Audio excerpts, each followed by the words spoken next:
हिमालयाच्या कुशीतील एक प्रसन्न सकाळ. हमता पास ट्रेकचा आजचा दुसरा दिवस.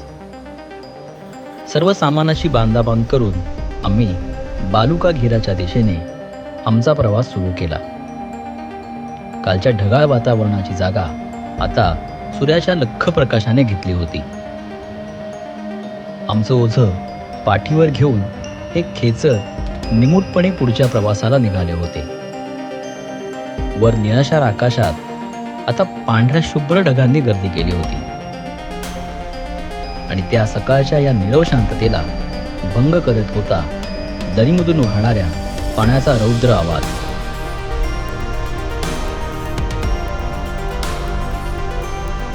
रात्रभर पडलेल्या पावसामुळे ठिकठिकाणी हे असे लहान मोठे ओढे वाहू लागले होते. पुढे ह्या एका छोट्याशा धबधब्याने आमची वाट अडवून धरली होती. अंगावर थंडगार पाण्याच्या थेंबांचा शॉवर घेत अगदी सोसत नसताना सुद्धा तिथंच काही वेळ रेंगाळण्याचा मोह मात्र आवरता आला नाही. आपल्या सह्याद्रीमधील घाटवाटांमध्ये आढळणारी दगडी पायऱ्यांची वाट तिथे देखील पाहायला मिळाली.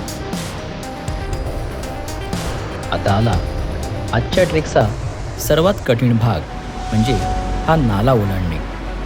बर्फासारख्या थंडगार पाण्यात एकदा पाय टाकले की पायाला असंख्य सुया टोचल्यासारख्या वेदना होतात. त्यातच या वेगाने वाहणाऱ्या प्रवाहात एका दगडावरून दुसऱ्या दगडावर पाय टाकणं म्हणजे एक दिव्यच होतं. सर्व टीम पुढे गेल्यावर काहीशा अति आत्मविश्वासाने कुणाच्याही मदतीशिवाय मी हा नाला पार करू लागलो आणि काही फुटांवरच पायाखालचा गुळगुळीत दगड निसटला आणि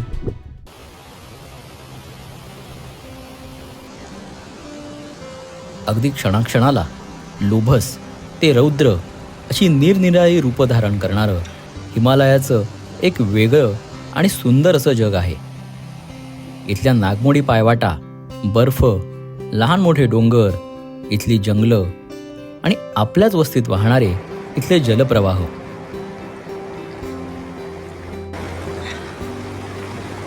अशा या स्वर्गीय हिमालयाच्या भूमीसोबत आपली आपसुकच नाळ जुळते आणि आपण इथल्या भूमीशी एकरूप होऊन जातो.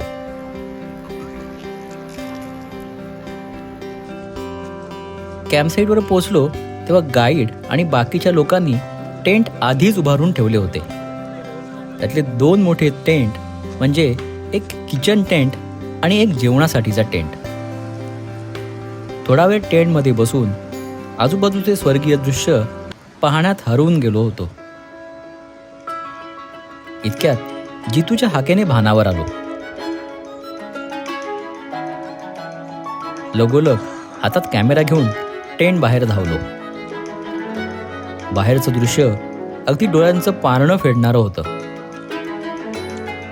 अगदी जैत रे जैत मधल्या नभ उतरू आलं गाण्याप्रमाणेच प्रत्यक्ष ढग जमिनीवर उतरवून आले होते.